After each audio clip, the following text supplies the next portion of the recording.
पूजा कार्यकर पोटपूजामध्ये आपल्या सगळ्यांचं स्वागत करते।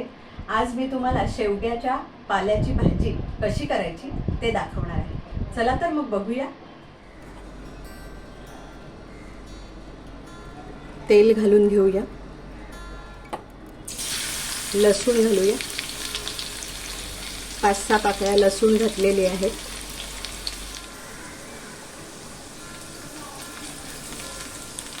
मिरची घातलेली आहे, कांदा घालून घेऊया, 2 छोटे कांदे घेतलेले आहेत,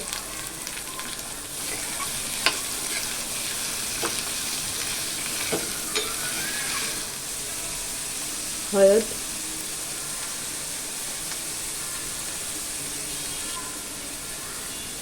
हिंग,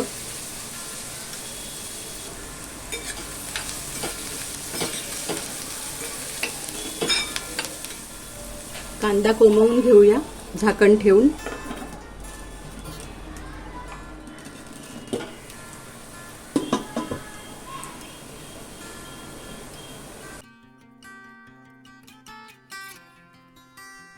आता आपण ह्या शेकट्याचा जो पाला आहे तो घालून घेऊया। कोणी त्याला शेवगाचा पाला असंही म्हणतात, कोणी शेकटाचा पाला म्हणतात। ज्या शेकटाच्या शेंगा येतात ज्या झाडाला त्याचा हा पाला आहे। त्याला अगदी छोटी छोटी पानं असतात, काही जण ती आमटीत सुद्धा घालतात। आज आपण भाजी करतोय।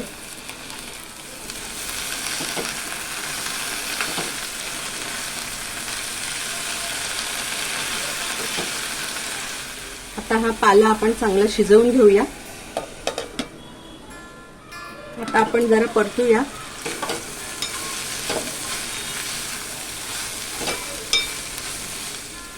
अगदी थोडंसं पाणी घालूया।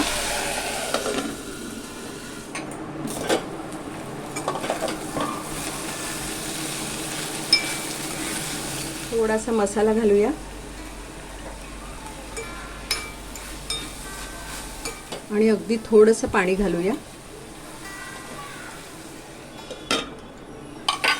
पानं अगदी कोवळी घ्यायची शक्यतो। आता काय आम्ही मुंबईत भाजी जशी मिळेल तशी घ्यावी लागते, पण जर कवळी असतील तर पटकन शिजते, नाहीतर थोडा वेळ लागतो। मग पाण्याचा हबका मारून शिजवून घ्यायचं। आता आपण याच्यामध्ये ओलं खोबरं घालून घेऊया।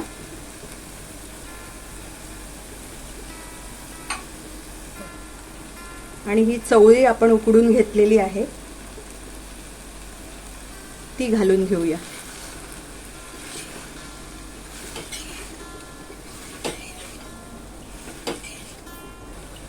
आता आपण मीठ घालून घेऊया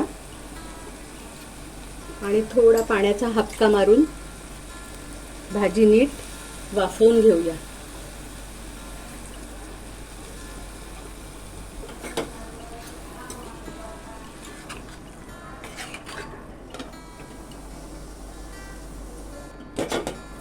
आता छान वाफ आलेली आहे, भाजी शिजलेली आहे आणि आता आपली भाजी तयार आहे।